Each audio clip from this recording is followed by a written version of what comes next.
We are here for Do This, Not That. And usually on Do This, Not That, we talk about things you should be doing. But today, I want to talk about 5 things you absolutely should not do that you very likely are doing that are actually hurting your performance.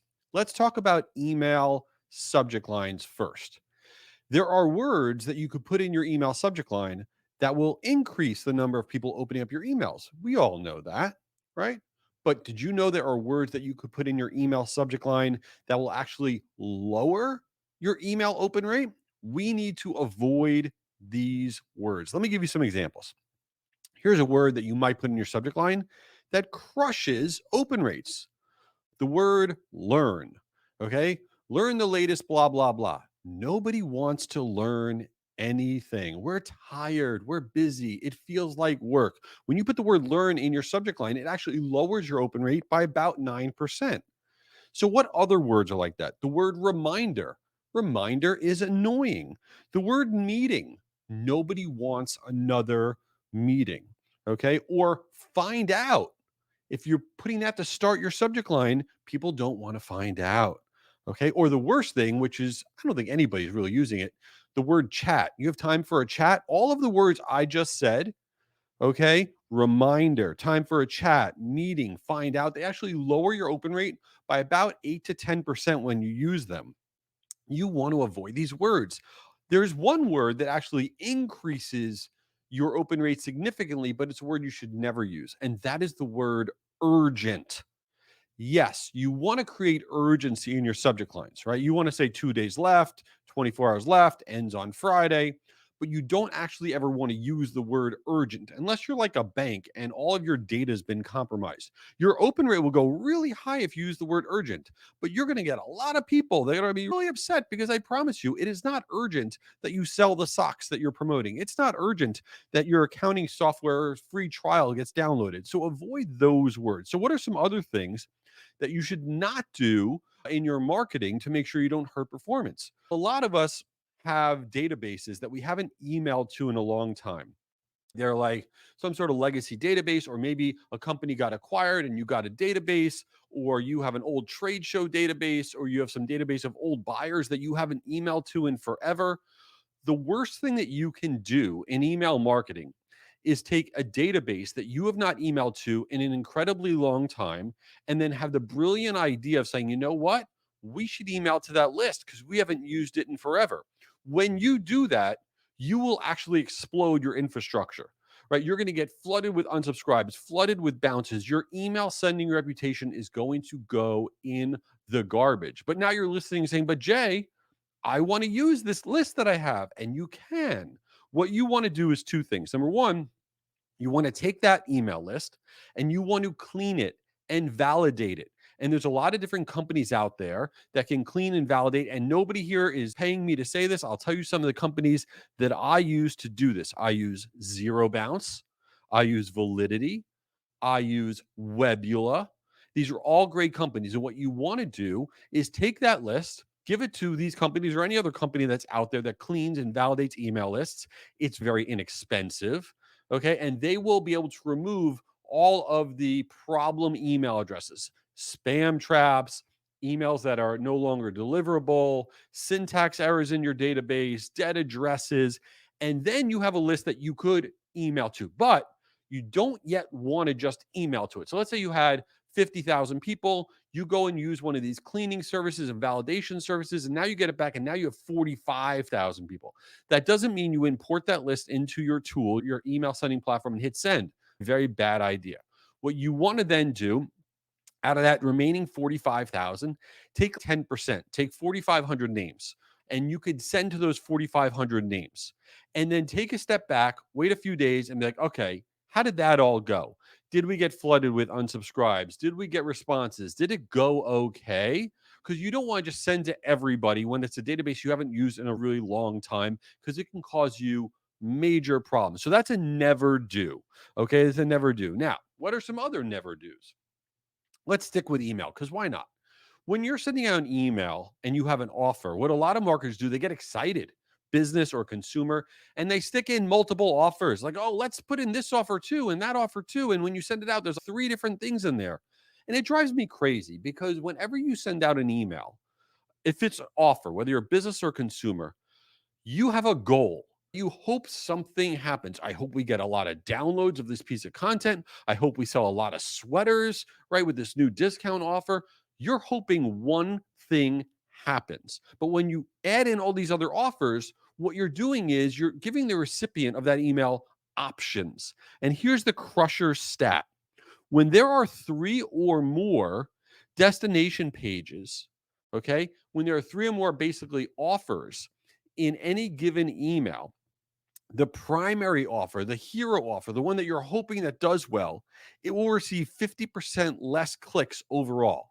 What does that really mean? That means when there's basically three things being promoted in the email, but there's the one that you really want it all to get all the clicks. That one receives 50% less clicks. So you really have to say to yourself, do I need to promote all these things at once? Or do we really want to zero in on promoting that webinar? We want to zero in on promoting this one sale item, right? You want to limit the things that the recipient has to consider every time that you send something out. Another thing that we kind of mess up on when we're sending out emails is the automated emails that we have set up. Many of us do marketing automation now, whether you're a business or consumer marketer, which is basically this always on email program that, okay, somebody went to our website, that's going to trigger an email that's going to go out tomorrow. Somebody opened an email that's going to trigger an email that goes out now. Somebody didn't open an email. Somebody clicked on an email. Someone went to this page on our website, and everything is triggering off all these different automated emails.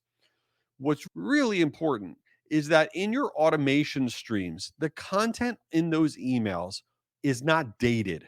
You want to have evergreen content, meaning that whether the email goes out today or a year from now, it is still relevant. I promise you, somewhere out there are emails firing off from your company that say something like the 2023 trends for whatever, or somewhere it's floating around and saying our holiday picks are whatever, because it's very hard to keep up with our automation streams. So you have to get real with yourself and you have to say to yourself, you know what? I'm not going to have the time to audit our automation streams all the time. So, what you want to do is make sure all of the content that you're emailing out in your automation streams have no date, right? Have no correlation to something going on in the universe, right? It can't be where an email is going out right now that says new year, new you. That's over. That's bad. Okay. 2023 is literally last year. So you want to make sure all of your content, everything you're saying, can be sent out now, 6 months from now, a year from now. And that way you don't have to be worried about it. All right. The last one is what we are doing in our pre-header. This one drives me bananas. So when you send out an email, you have your from address, you have your subject line, and then you have the pre-header. The pre-header is that second subject line, that gray text right below your subject line, right? And it's super important real estate because it's one of the deciding factors of whether or not somebody's going to open up your email. They're looking at the from address, they're looking at the subject line, and then they're looking at your pre-header. Now, your pre-header, you have about 85 characters to write whatever you want to write, but really it's the first few words that really matter because nobody's reading the whole thing. The epic fail that you don't want to do, okay, and you better not be doing this, is to have format issue link information in your pre-header. What do I mean by that? We all see in our emails. It will say, if you're having trouble viewing this, click here. And what the problem is, marketers put that in the pre-header as the first thing in their pre-header. And when you are looking at your phone and you're looking at your email, you look at the subject line, it says whatever it says, and then it says below the subject line, if you're having trouble viewing this, click here. You haven't opened the email yet. How do you even know if you're having trouble viewing it? It is ridiculous. You look like you're a clueless marketer.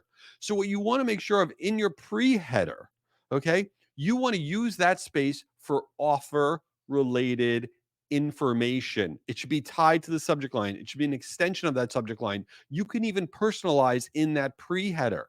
Okay, you can put emojis in the pre-header. Do not have it say, if you are having trouble viewing this, click here. It does not make any sense. The person hasn't opened the email yet.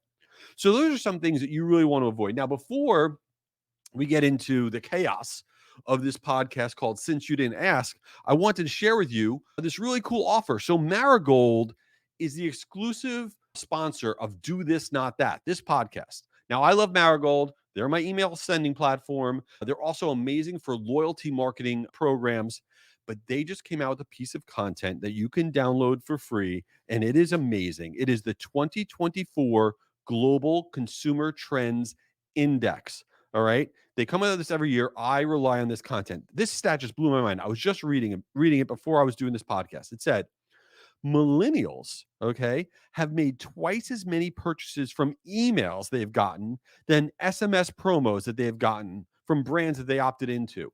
You think about millennials like, oh, yeah, they're on their phones, they're always doing SMS. No, they're still buying from email twice of the rate from SMS. If so, download this piece of content, all sorts of crazy stats. You go to jschwedelson.com/2024, and that's where you're going to download the Marigold 2024 Consumer Trends Index at jschwedelson.com/2024.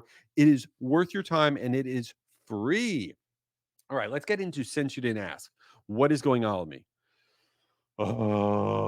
So I'm getting inundated on Facebook because my high school reunion is coming up. Okay. My 30th. That's crazy. I'm 47. 30th sounds so nuts to me. That's the 30th reunion. Anyway, I went to high school actually in New York and Florida. I switched in the middle. And so I'm getting it from two different high schools. Come to the reunion, come to the reunion. I'm going to tell you right now, there is what is less than zero? There is a no percent chance I would ever go to my high school reunion. I know that sounds bad. I'm not like cool.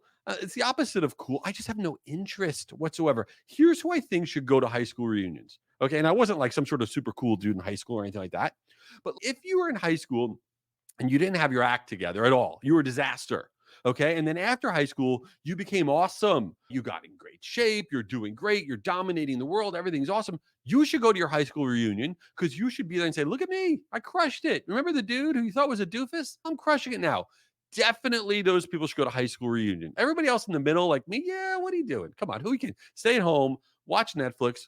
What? Oh, this is the best though. This is the best. So my high school reunion is coming up, and the best thing happened. Somebody from my high school who I have not even thought about in a billion years by accident liked a social post of mine from 10 years ago. I almost never post on social, but it's the best because you ever do that where you go on somebody's profile and you're looking at their old pictures, and the worst thing that could possibly happen is you like one of their photos. Oh no, they're gonna know that I was looking and I was stalking them. And I saw and I'm like, oh, you're such a loser. And it made me so happy. I don't know why. I'm a horrible person. So don't do that. Don't go into people's old profiles by accident liking something bad. If you want to go to your high school reunion, great. You should go have a great time. I'm not fun. I sit at home. I watch Love is Blind, Team Trevor. What an incredible season of Love is Blind. I don't know what we're talking about anymore. Listen, give this podcast a review. Please register for Guru Conference, free virtual email marketing event, guruconference.com. It's going to be epic. You're awesome.